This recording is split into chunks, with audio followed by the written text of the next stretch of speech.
Olha, e que final de ano aí de confusões para o bolsonarismo. Tô em pânico. Ó, saiu uma notícia agora no Globo que quem é plantonista já tá sabendo antes, para você ver como aqui a gente fala antes até da grande mídia muitas vezes. Mas antes de eu falar disso, eu quero perguntar a você como é que foi o seu 2023. Deixa aí nos comentários se o ano foi bom, se foi ruim, as expectativas que você tinha e se foram concretizadas ou não.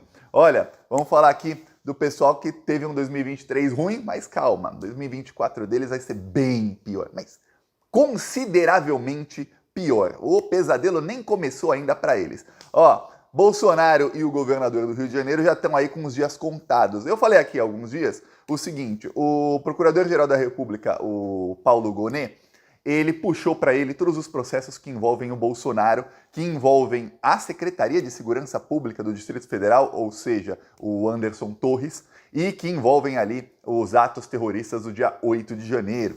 Ok? O Gonet também nomeou, aí eu falei aqui, falei o motivo e agora foi confirmado. Ele nomeou para atuar em casos no STJ um procurador e uma procuradora que são extremamente anti-bolsonaristas e anti-lavajatistas. É gente assim que vai chegar com sangue nos olhos, assim, se você falar, nossa, Thiago, eu tenho ódio desses malditos que tentaram dar golpe de Estado, que chegaram a dar o golpe de 2016, né? Todos eles apoiaram ou foram parte disso, apoiaram lá a prisão do Lula e tentaram dar golpe de Estado em 2023 e riam das pessoas que estavam morrendo na pandemia e fizeram toda aquela desgraça ali durante 4 anos. Pois bem, imagine duas pessoas que têm o mesmo sentimento que você e vão conduzir as investigações contra eles. Então, a coisa tá ruim aí para esse pessoal. E aí eu falei, olha, o Gonet, ele nomeou para atuar no STJ e já começou a atuar um procurador chamado Chateaubriand e uma procuradora chamada Freischeisen. A Freischeisen, ela tinha declarações ali contra o bolsonarismo e contra o lavajatismo na época em que era, olha, uma exceção fazer aquilo.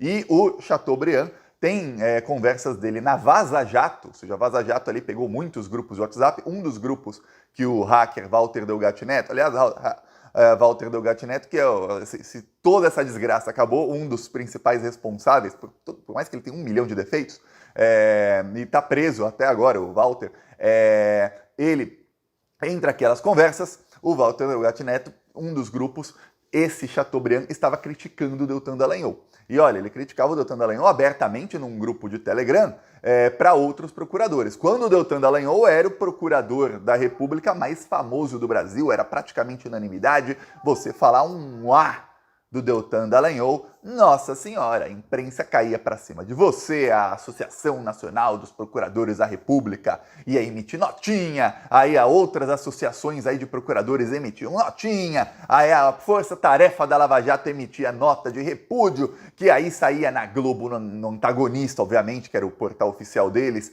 saía no UOL, na Folha, no Estadão, em todas as rádios do Brasil, todos ali, sempre com a versão do Dallagnol. E o cara falou, criticou o Dallagnol publicamente na época. Pois bem, vão pegar. E aí o que diz a Globo? Olha, eles vão atuar nos processos aí do Cláudio Castro. O Cláudio Castro que está em pânico. Sabe o que está fazendo o Cláudio Castro agora? Ele percebeu que a giripoca vai piar. Aí por quê? Porque chegou o Gonet, ele começou a movimentar lá a investigação contra o Cláudio Castro, teve busca e apreensão na casa do irmão dele. E o pior, uma busca e apreensão que pegou provas contundentes. E o Cláudio Castro teve sigilos quebrados, outras pessoas também. A coisa tá ruim para ele. Aí o Cláudio Castro vai mudar de advogado. Ele vai colocar como advogado um filho de um ex-presidente do STJ.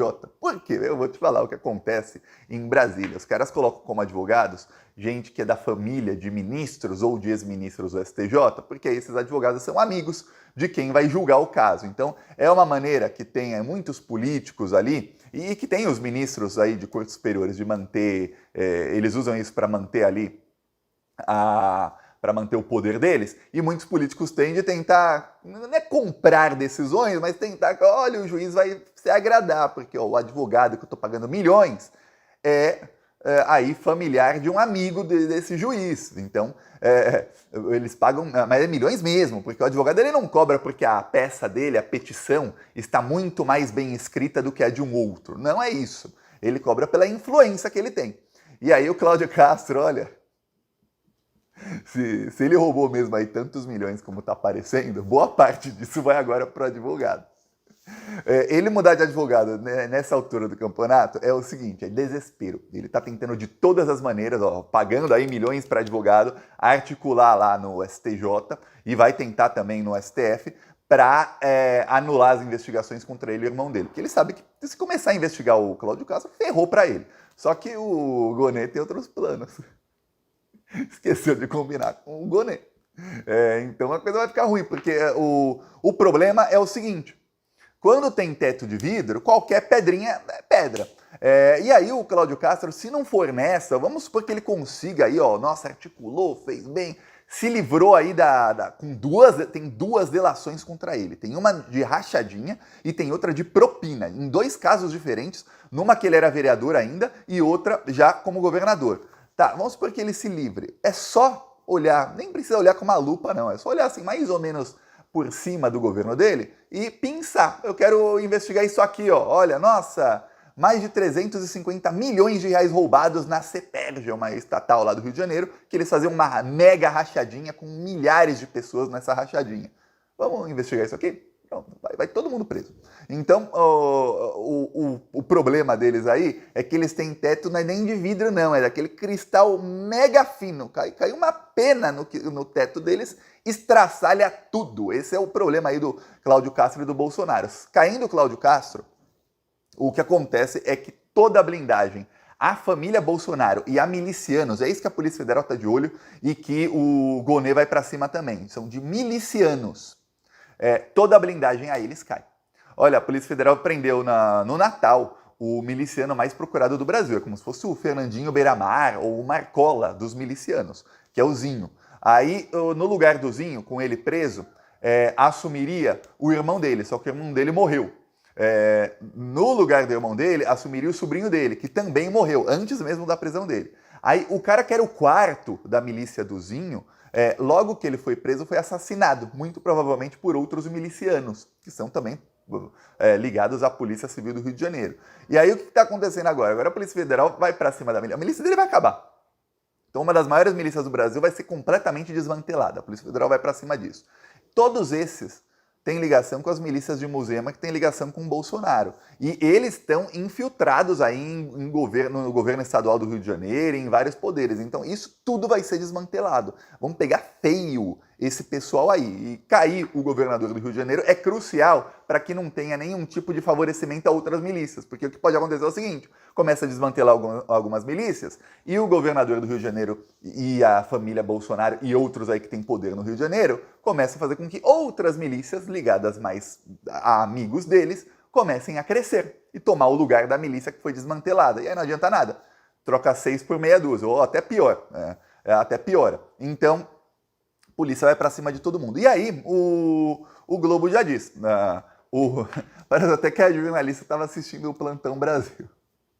Já disse, olha, além desses dois aí procuradores que vão para cima do Cláudio Castro com tudo, o Gonê fez uma coisa que causou estranheza em outros procuradores. E é muito legal ver quando a jornalista ela está torcendo para o Bolsonaro não se dar mal. E aí, ela, nas entrelinhas, você vê o desespero da pessoa. Fala, ó, causou estranheza. Não é normal o Procurador-Geral da República ficar com os processos. Ele geralmente costuma delegar processos.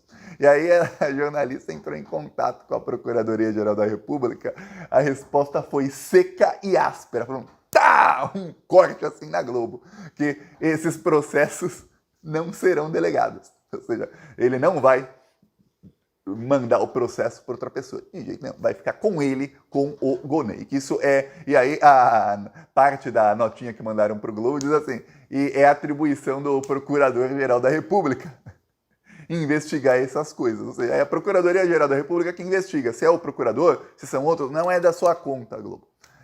No caso, o Gonê foi escolhido aí. Ele tem uma parceria aí com o Alexandre de Moraes e com o Gilmar Mendes. Foram eles quem chancelaram a ida do Gonê para a Procuradoria-Geral da República. Foi uma mega articulação aí de bastidores, durou 2 meses essa articulação. O Lula aproveitou ali que tinha mais chance de passar o Gonê, que parte do STF queria muito o Gonê, principalmente o Alexandre e o Gilmar. Aí ele colocou o Flávio Dino também, que tinha ali a aprovação de vários ministros do STF, para os dois serem sabatinados juntos, e aí o Flávio Dino ter mais chance de passar, porque o bolsonarismo, junto com o presidente do Senado, estavam fazendo ali um escarcéu contra o Flávio Dino. Eles estão apavorados com o Flávio Dino. O burburinho é que o Flávio Dino vai pegar essas investigações contra as milícias. Isso vai cair nas mãos do Flávio Dino. E aí o Flávio Dino vai fazer uma devassa total para cima aí desses bolsonaristas. Não vou nem falar, nossa, essas milícias são todas ligadas diretamente ao Bolsonaro. Cada um tira suas próprias conclusões. Mas vai ser uma devassa total. Por isso, o tamanho desespero. Também estão com medo que algum dos processos aí que envolvem a família Bolsonaro sejam transferidos para o ministro Flávio Dino do STF. Ele vai ser o ministro que assumiu o STF com o menor número de processos dos últimos anos. Ele vai ter muito menos processos. Então, o que vai acontecer nos próximos meses é que o sorteio do STF vai mudar. Sabia disso? O sorteio hoje, cada ministro tem 9% de chance de pegar um processo. São 11 ministros, então divide aí por 11, 9% de chance cada um. No caso, o Flávio Dino vai ter o dobro de chance dos outros. Então a chance de todo mundo vai diminuir um pouquinho para do Flávio Dino aumentar, porque como ele está com menos processos, os ministros têm que ter mais ou menos o mesmo número de processos e investigações sob sua tutela. Como ele vai ter muito menos, então por mais ou menos 6 meses vão mudar o sorteio para que ele pegue mais processo. O que pode acontecer também é que, como é um caso... É isso que eu estava falando com algumas pessoas, eu comecei a rir à toa. Como é um caso que não é comum, muito atípico, um ministro do STF ter bem menos processos quando ele assume, isso aconteceu porque nunca se demorou tanto assim para que um ministro assumisse, e ele assume justo no lugar de quem era presidente do STF, que era Rosa Weber. Então, por ser presidente, ela ficou 1 ano sem receber processos. E aí demorou mais... entre ela sair e o Flávio Dino entrar, são mais 4 meses. Então, 1 ano e 4 meses sem nenhum processo ali para ele. Quando indicaram o André Mendonça, por exemplo, também demorou 4 meses para ser aprovado. Mas, no caso, ele não foi indicado no lugar de quem era o atual presidente do STF, que ficou 1 ano sem receber processo, e que quando vira presidente ainda deixa aí muitos processos.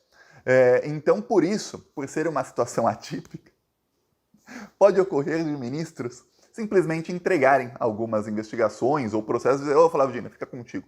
Eu tenho demais aqui, ó, então fica contigo. Ou seja, pode acontecer de, a dedo, Alexandre de Moraes, Gilmar Mendes, Zanin, Dias Toffoli, enfim, outros ministros aí digam, olha, tem uma investigação aqui boa contra o Bolsonaro. Você não quer não, ô Flávio Dino? Tá pra você. Então, tá um desespero nesse exato momento. Olha, pro Cláudio Castro anunciar aí que vai, ó, vou contratar um advogado tal ali, ó, filho do ex-presidente do STJ. A imprensa fala filho do ex-presidente do STJ, porque, olha, cada ano um ministro diferente é presidente, então quase todos eles já foram presidentes. Mas a imprensa diz para ver, ó, Cláudio Castro tá aí, ó, tentando agradar de todas as maneiras, tentando articular.